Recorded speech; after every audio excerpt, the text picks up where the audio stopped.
Namo tassa bhagavato arahato samma sambuddhassa.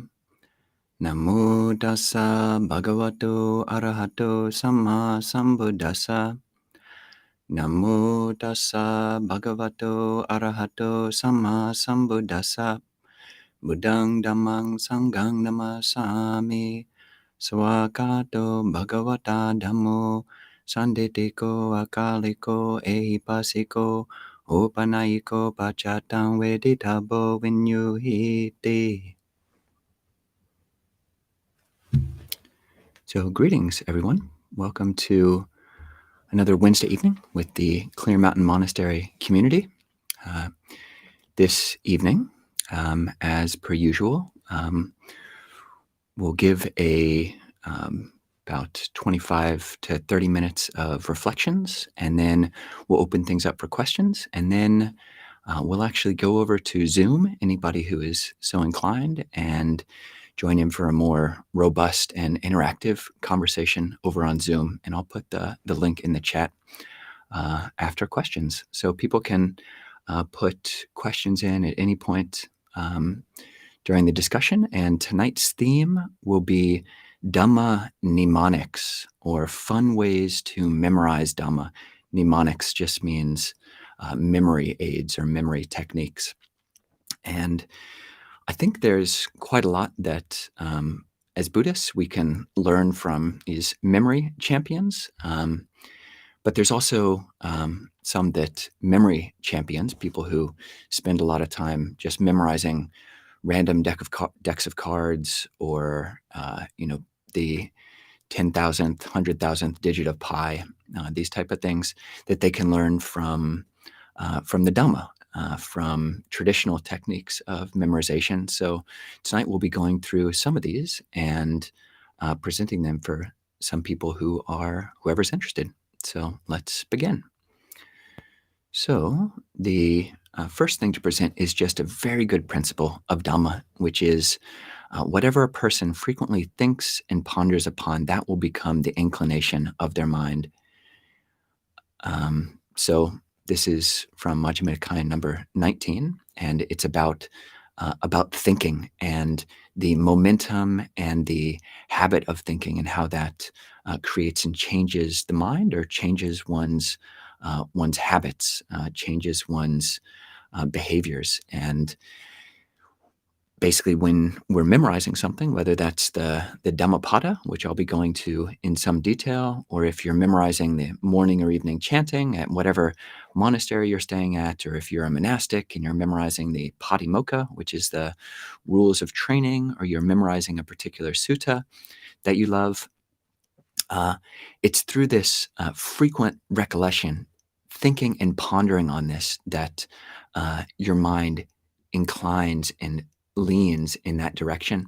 So if you see something in the teachings, whatever teaching that is, here we're talking about Buddhist ones, which are inspiring, which you feel like you can learn from, then repeating that and frequently thinking about it, bringing it to mind, which is what memory is, that will make your heart lean more in that direction. So there's lots of things to memorize, and which have been traditionally memorized. So in talking about memorization and why and how it might fit into a Dhamma practice, most people in the West, come to Buddhism and think meditation. That's why I'm here.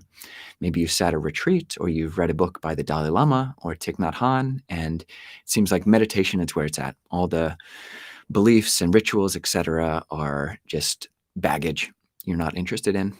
But for many people in many Theravada Buddhist countries, and really any Buddhist country, memorizing and chanting is a huge part of their practice.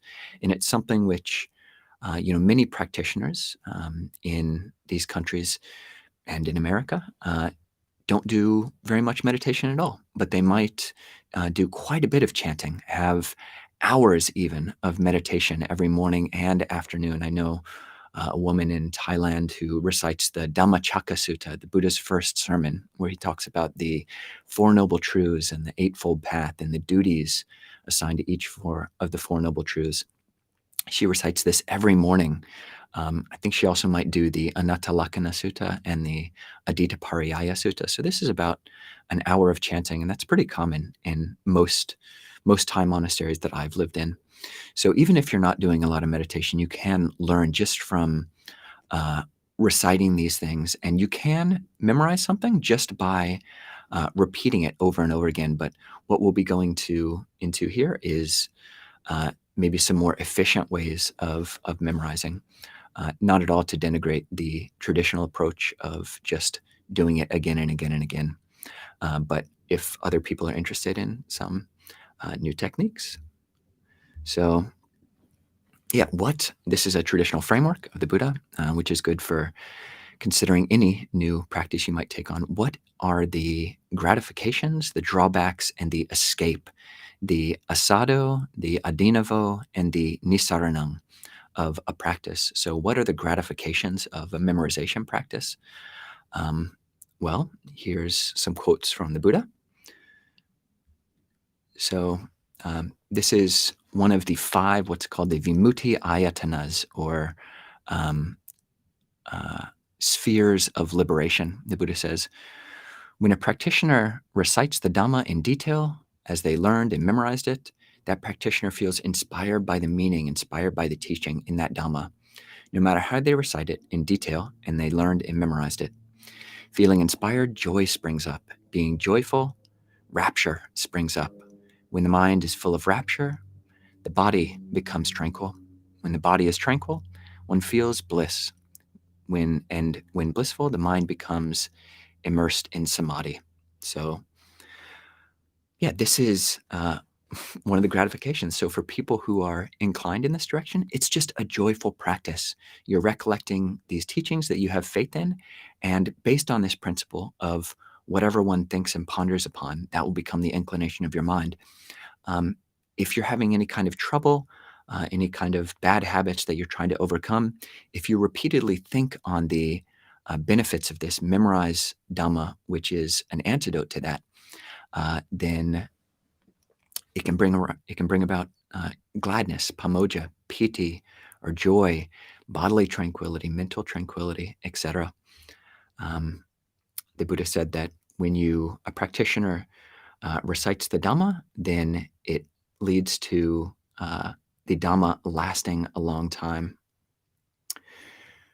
In the Dhammapada, which we will go into, this is verse 82, the Buddha says, on hearing the Dhamma, the wise become perfectly purified or inspired, like a lake, deep, clear, and still. So these are some of the benefits that the Buddha talked about. And you can just experiment with this.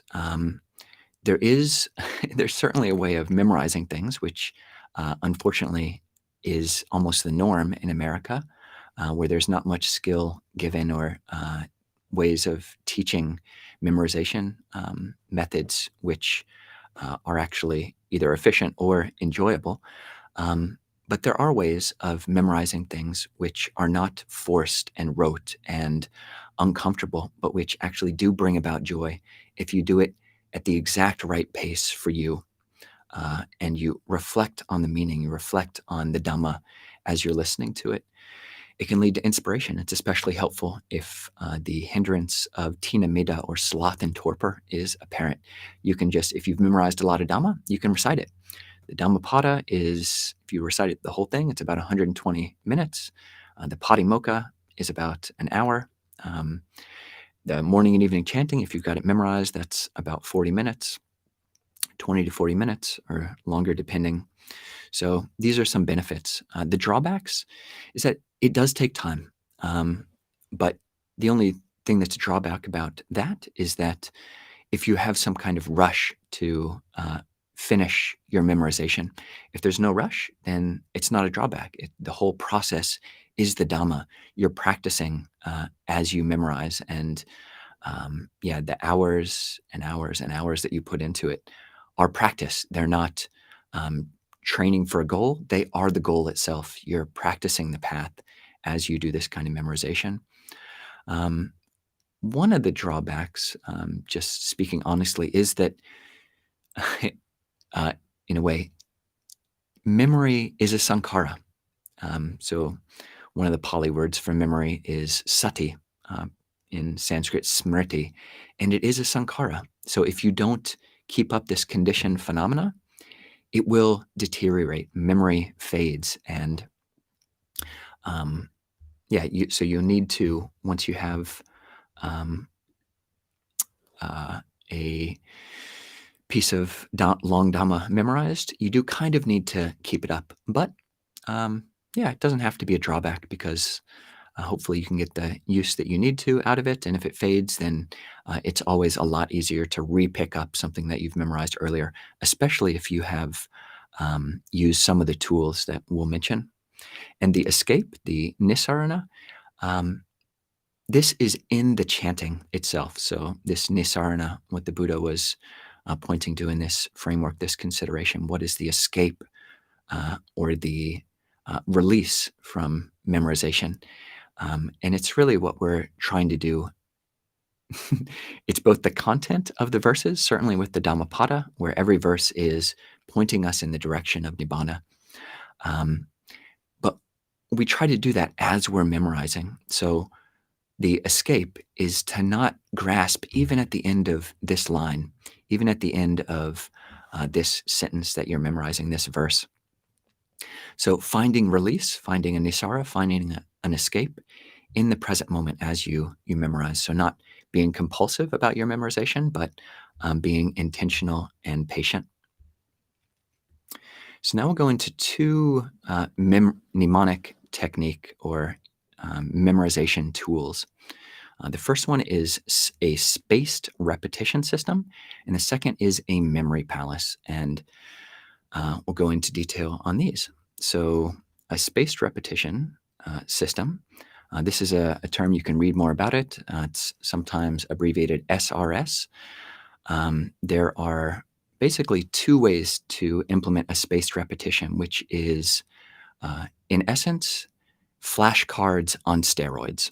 Yeah. So if you use a spaced repetition system, anything that you put into the system, if you follow the protocols, you will memorize that content.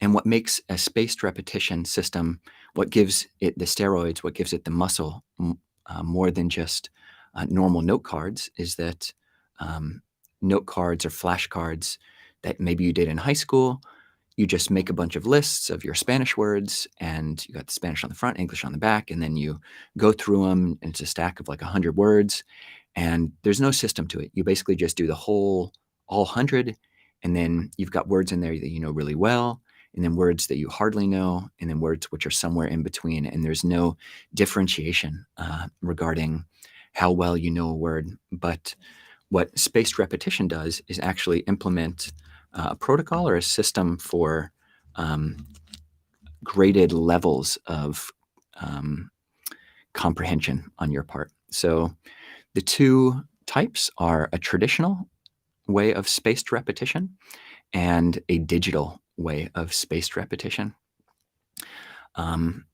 So the first way, the traditional system, is, I believe, was created by a German German psychologist. It's called a Lietner Box. So basically, this is my Lietner Box. It's got a bunch of flashcards, as you can see in it. And what it does, rather than just having one level, all 100 cards in one, it's got 7 different levels. So you can see there's level 1, and then we've got level 2, and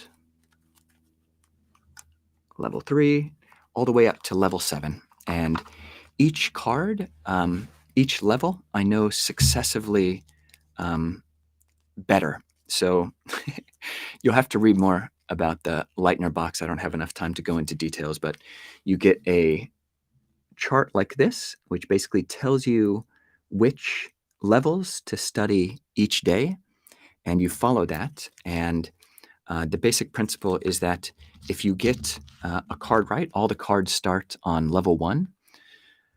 And if that little calendar that you say, if it says to, basically every card in level 1, you're going to study every day. Every card in level 2, you're going to study every other day. Level 3, every week. Level 4, every 2 weeks. Level 5, every month. Level 6, every 2 months, something like that. And if you get the card right, i.e., you know what's on the back of the card, then it goes to the next level.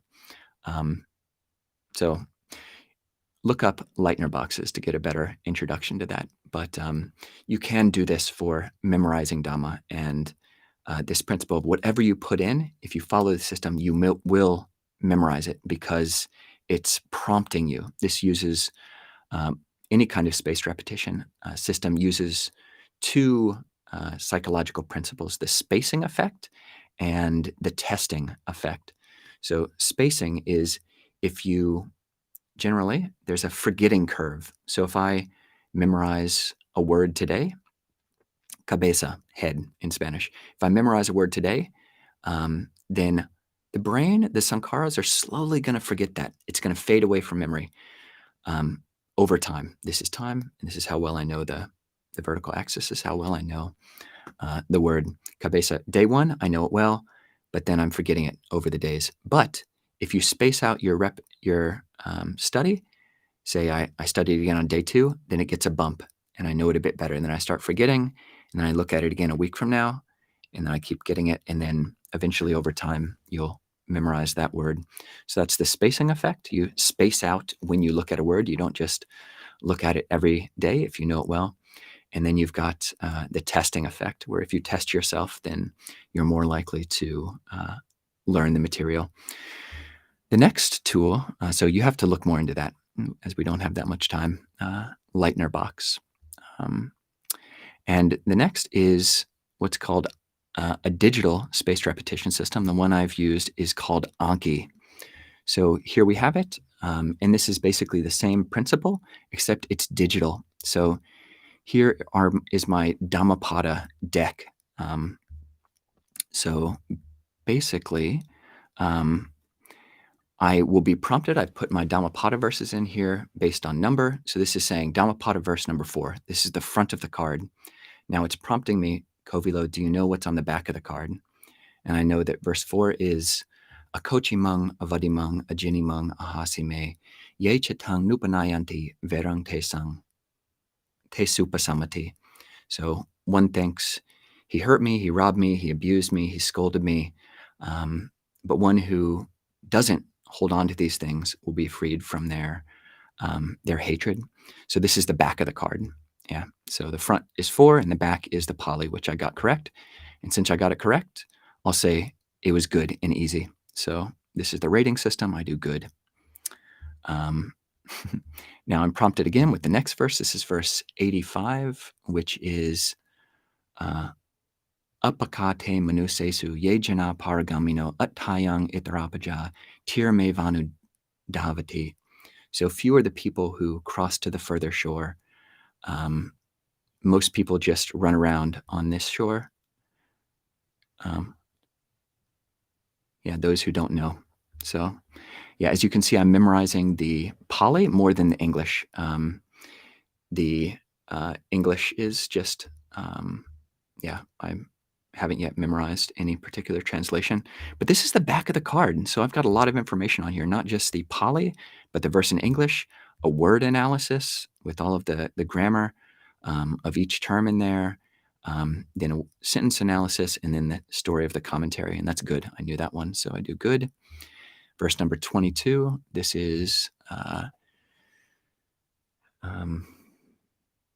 Evang visesatonya va apamadam hi pandita, apamadam pamodanti, ariyanang gochare rata. So, so that's the principle. This is Anki. So this is just like the Lietner box. It's got a logarithm, which this does. So rather than having that that calendar, which I showed people, it just does it all by algorithm. So I'm being shown cards that I know less well, which I've said hard or again on. It's showing me those more frequently in 15 minutes or a day.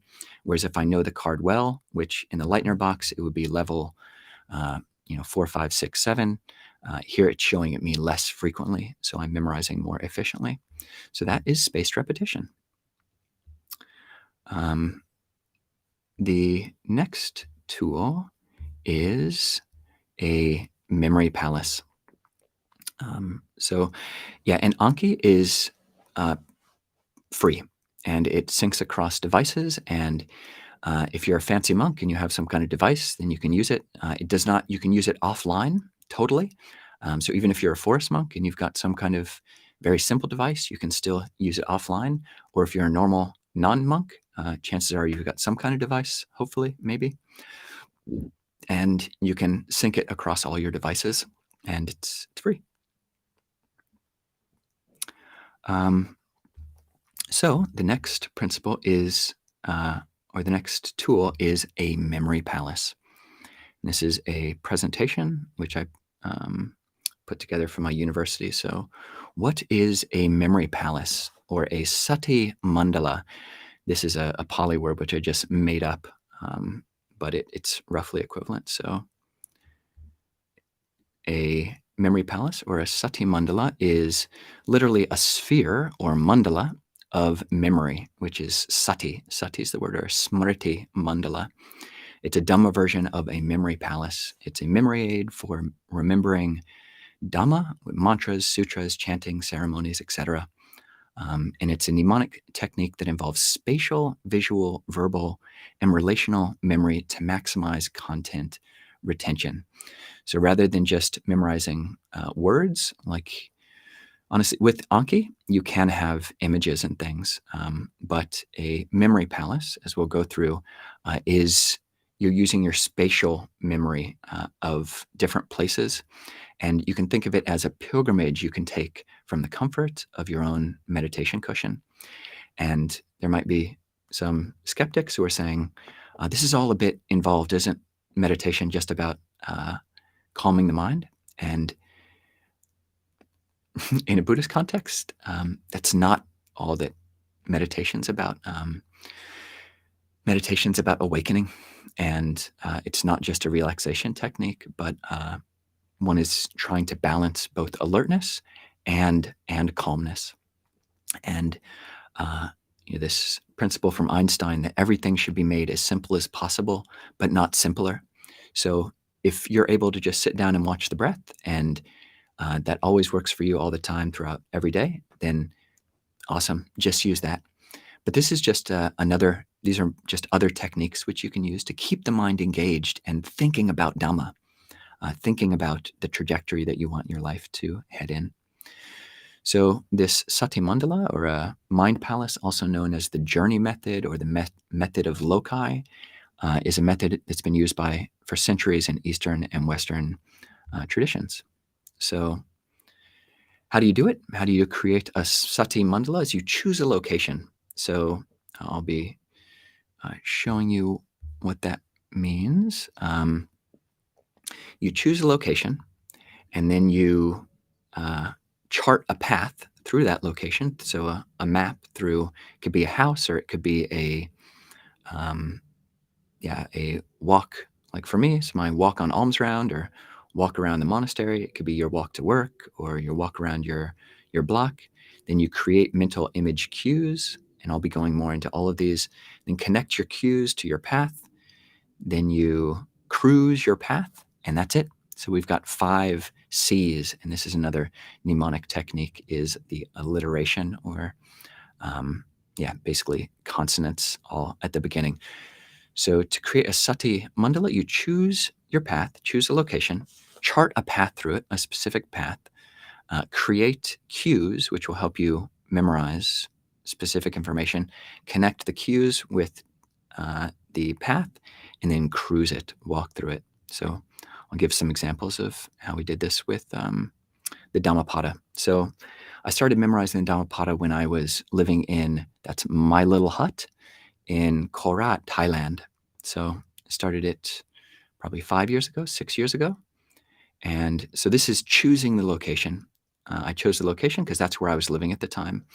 And then the next thing is to chart a path through it. So I've basically, as you can see here, that's the big red location marker is my hut. And then the walks are, I've got verses 1 to 20 of the Dhammapada scattered around my hut, and that's visual images which are at the window of the hut, in the bathroom of the hut, underneath the hut, etc. I've got verses 21 through 32. As I walk around this, it was a Rai Makam, a tamarind orchard. So that's the chapter 3 on the mind, going up through here. And then this is the first house that I would stop at alms, and that's where the flowers, the chapter on flowers, the 4th chapter of the Dhammapada starts, verse number 43. And then, follow it out. And this is a bit detailed, but it can be fun. This is one way to make the Dhamma fun. So I'm walking out of the tamarind orchard and still on the flowers chapter, going up through verse number 59, and then verses 60 through 75. You can do this in your mind because it's just a mental path that you're walking. I actually kind of beamed myself back to my college dorm for the 5th chapter, which is on fools. So there's a lot of foolish behavior going on at my college dorm. So basically, jump from my alms round in Thailand over to my foolish dorm room and dorm building. That's where the fool chapter is, verses 60 through 75. And then I beam myself back to Thailand for the chapter on wise people. And I'm walking around through my alms route, and then I go up, walk a little bit further, and then I get to Panya Pratip School, which is where Ajahn Jayasara, that's his high school that he teaches at. And it was just about a half an hour walk from my hut at the time. So I've chose the location, I've charted a path through it, a specific path that I will walk in my mind through this map. And here's a 3-dimensional look at it. Again, so I'm walking, this is Google Street View. I've got verse 51 about flowers and about how, just as verse 51 is Yatapi ruchirang pupang vanna vantang agandakang evang subasita vacha apala hoti akubato. So just as a beautiful flower that is delightful and beautiful but has no good scent, so too is good speech which is not acted upon. So then I've got verse 52 in my mind. Along the path of alms round, I continue walking along this road, continue on alms round, and then verse number 55 is Chandanang Tagarang Vapi Upalang Atavasaki Ete Sanganda Jatanang Sila Gando Anutaro. So you talk about jasmine and sandalwood, etc. These fragrant scents, they're nothing compared to the scent of a virtuous person who, because their scent, the scent of virtue, goes against the wind. So this point 55 here, someone offered alms there. And then at verse number 57, someone offered alms there. So that's just, how I'm memorizing this. And the cool thing about it is that as I was living there, as I was walking my alms round, in actuality, feet on the ground, I can see these verses and can be inspired by the Dhamma as I'm walking through this mind palace. And it's not just when I'm on my kitchen cushion and decide to go through my memory. So I did it in Pali, but again, you can memorize whatever you're memorizing in whatever language you choose. But the next step, as we pointed out in memorizing things, is to, so we've chosen a location, charted a path through it, and now is to create cues. So you want, when you're creating visual cues, you want them to be memorable in your mind. So here are some tips. This is an acronym, SMASHIN SCOPE, for creating good cues. So you want to use synesthesia, or multiple senses, movement, association, the senses, humor, imagination, numbers, symbolism, color, order, personal relevance, and exaggeration. So for me, I've got my first verse of the Dhammapada, Mano Pubangama Dhamma. For me, I don't have to get so creative. I understand the Pali, so I've got an inspiring vision of just a heart and um, an ox pulling a cart behind it, and that's actually behind the bathroom of the hut that I was staying in on that map. And you do that with all of your images. Uh, so yeah, for each verse, I've located it temporally in my map, and then put uh, an image onto that map. So the next step is to connect the cues with the map. So that's what I was just describing. And then you cruise through it. You walk through your map. So just to give a demonstration of that, this is the first 20 verses, the first chapter of the Dhammapada.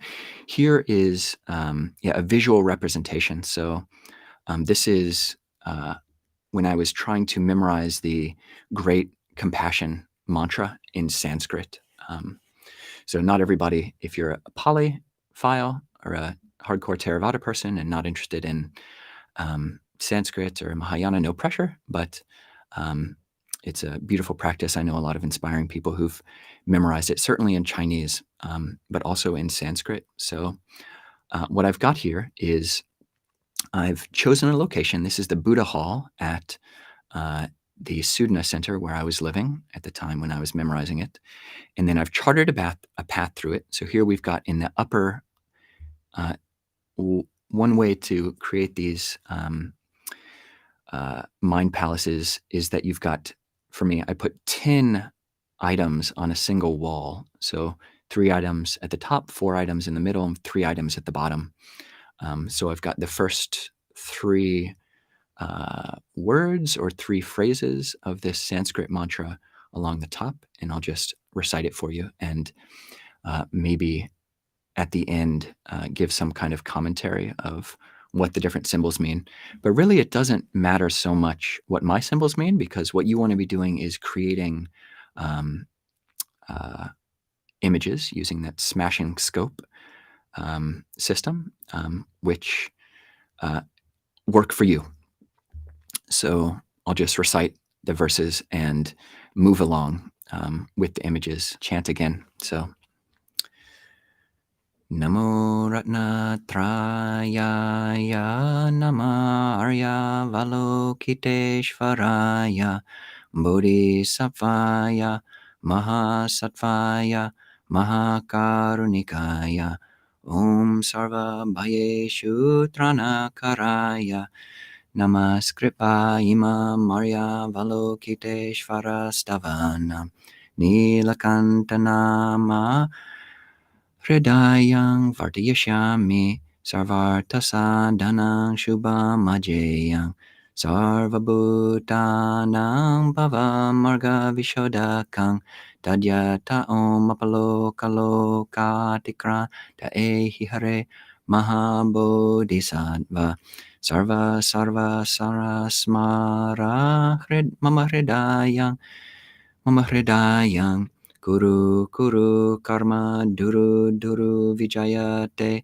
Maha Vijayate Dharani Raja Chala Mama Vimala Muktere Ehi Krishna Sarpo Pavita Visha Pranasha Ya Hulu Mala Hulu Hare Sara Siri Suru Bodhaya Maitreya Nilakanta Darshanena Praladaya Manaswaha Siddhaya Swaha Mahasiddhaya Swaha Siddha Yogeshwaraya Swaha Nilakantaya Swaha Varahamukaya Swaha Narasimhamukaya Swaha Padmahastaya Swaha Chakrahastaya Swaha Padmahastaya Swaha Nilakanta Vyagraya Swaha Mahabali Shankaraya Swaha. Namo Ratnatrayaya Nama Arya Valokiteshvaraya Swaha. Om Shidyantu Mantra Padani Swaha. Okay, so thank you everybody for enduring those visuals twice. And yeah, they're significant for me. And importantly, they're not disrespectful for me. So I've got these different images populating this sacred space. I do love the Buddha Hall at Sudna Center. And yeah, these are just things which, especially the religious imagery, which I can look through the hall and on this wall see the Buddha or see Bodhi leaves, see Maitreya Buddha, see Gandhi as a a great conqueror. So yeah, that's a memory palace. So, and everybody can do it. So yeah, unfortunately, we've only got 5 minutes for questions, but let's see what people are interested in.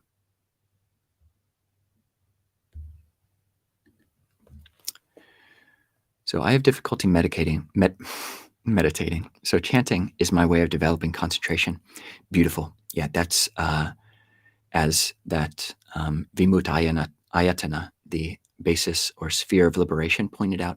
You can use your concentration as a basis for well-being and gladness and joy and pleasure and physical well-being, and then samadhi. So happy to hear that.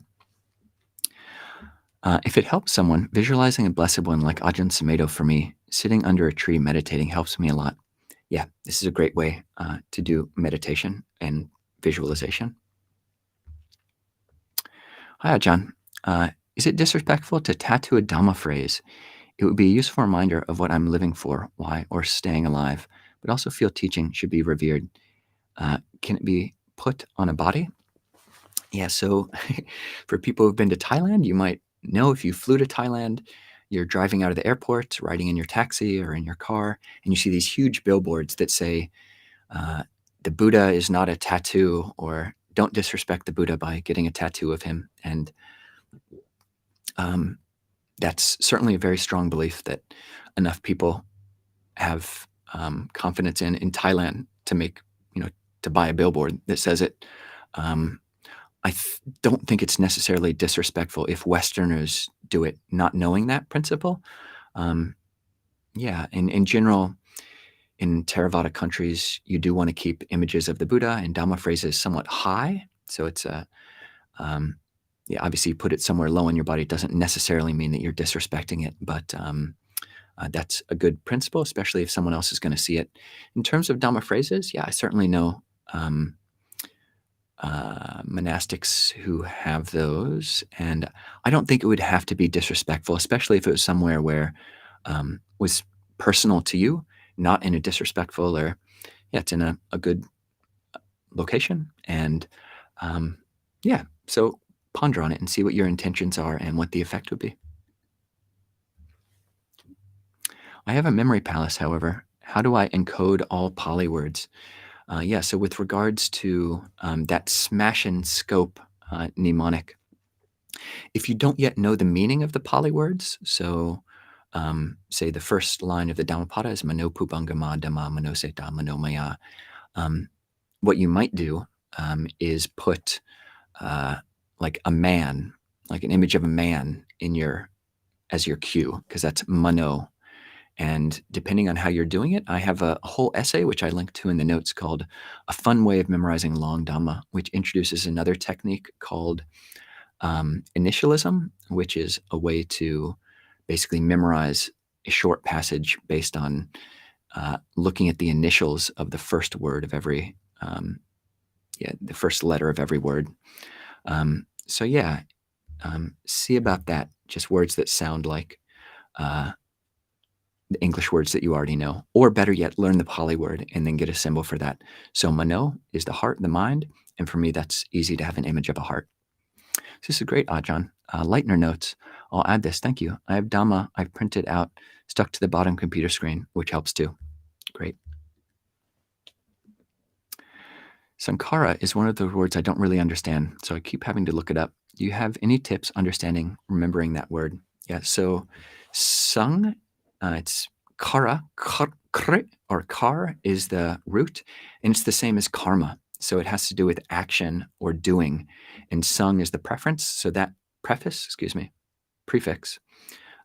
which means together with. So it's something which comes together with doing or action. It's a conditioned phenomenon. It's also, it's one of the four sankharas or volitional actions, but it always has something to do with action or doing. And this might be the last question because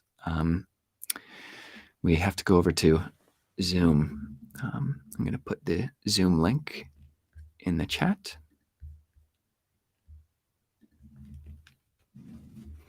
So SRS software is immensely helpful. I used Anki when I was studying a foreign language, and I'm amazed at how much I still remember even a decade later. Yeah, and the great thing about it is that even though I did memorize the whole Dhammapada, but I kind of let it fall. But I've got all my notes on Anki, so I can come back and test myself whenever I want to revamp it. So I hope that was helpful, everybody. And again, you want your meditation and your Buddhist life, your life in general, to be as simple as possible, but no simpler. And this way of mnemonic techniques, memorizing Dhamma, might be a good way to train your heart. And it might be part of this, but not simpler. If you're falling asleep in meditation and not engaged, then this is a good tool to help with that. So wish everybody the best and see you over in Zoom, hopefully. Good night.